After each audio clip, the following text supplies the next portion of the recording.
Assalaamu calaykum waraxmatullaahi wabarakaatuhu. Soo dhawaada akhyaarta. Isku soo laabasho wanaagsan.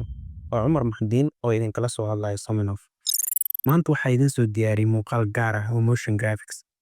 Waxa xiisaha leh ayaa ah inaanan adeegsan doonin barnaamijyada culculus sida After Effects iyo Premiere Pro, balse waxaan adeegsan doonaa laba qalab oo AI ah. Barnaamijkan cusub oo Nano Banana la dhaho iyo qalab software ah oo loo yaqaano hello.ai.video. Nano Banana waxaan ku sameeyey sawirada iyo waxyaabaha aasaasiga ah. Kadibna waxaa geeyey softwarekan Hello Video. Habkani waa degdeg, wuu fudud yahay, isla markaasna qof walba ayaa bilaabi karo oo video editing wax ugu bilaabneen amaba uu rabo inuu motion graphics-ka qaab fudud uu ku diyaariyo. Marka ugu horeeyo Google ayaa ku qori doontaa Google Gemini. Kadib website-kaas ugu horeeyo Google Gemini ayaa geli doontaa. Mar walbana isticmaal version-ka 2.5 oo hadda cusub yahay Flash 2.5 ah. Waxaad u jeedaa waa prompt-gan ayaa isticmaalay si aan u diyaariyo animation sawirkaas animation-ka aan ku sameyn rabo. Kadib background-ka ka qaad ayaan dhahay remove background. Kadib waxaa tagay website kale oo loo yaqaano hello amba hadlayaa.ai. Website-kaas waa kan ugu horeeyo. Kadib website markaan galay sign in ayaa dhahay qaybtaas kore oo waxaa ku dhufan doontaa sign in. Kadib continue with Google ayaa leedahay amaba email ayaa isticmaali kartaa.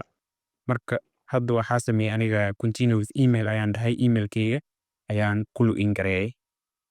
Marka intaas aad samayso kadib wuxuu ku geyn doonaa website-ka qaybta gudaha ah. Waxaa ku dhufan doontaa create a video qayb loo yaqaano. Okay, waxaa ku dhufan doontaa qaybtaasi start ah. Qaybtaas start waxaa soo gelin doontaa sawirka asagoo background remove ah. Midka aniga aan sameeyay background aan ka qaaday. Qaybta labaadna waxaa ku soo dari doonaa midka oo icons-ka ku jiraan oo kan ugu horeeyo aan ku sameeyay Gemini.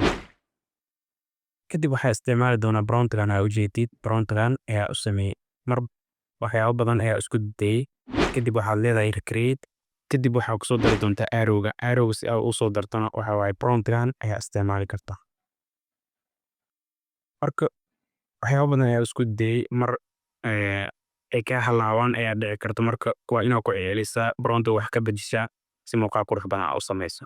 Sidoo kale animation-ka labaad aan sameeyayna prompt-gan ayaa isticmaalay. Prompt-gan aad u jeedin isticmaal waxaa ka keenay ChatGPT ayaa ka diyaarin kartaa. Waxaa leedahay ii sameey prompt noocan oo kale ah.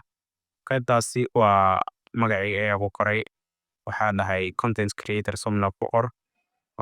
Qaabkii aad u soo aragtay waaye markii animation-ka background-kan cagaar ka dhig green ka dhig si oo background remove u sameeyo. Kadib waxaa tagay website-kii waxaa ku soo darsaday qaybta indiga sawirkii. Kadib waxaa isticmaalay prompt-kii. Prompt-gan ayaa wax walba ugu muhiimsan si uu u sameeyo animation-kan quruxda badan. Marka waa inaad ku celisaa haddii uu ka halaawo. Waa ku mahadsantihiin daawashada muuqaalkan. Run ahaantii AI waxyaabo badan ayaa naga caawiyay sanadada dambe. Marka loo eego dadka content creators-ka ah sida kuwa muuqaal edit gareeya amaba designers-ka ah oo sawirada hagaajiyo. Shaqadooda ayaa u fududeeyey.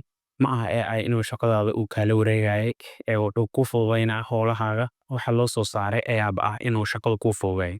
Waa mahadsantihiin. Tan iyo intaan dib u kulmi doono waxaan kaga tagayaa sidaas iyo amaanada. Assalaamu calaykum.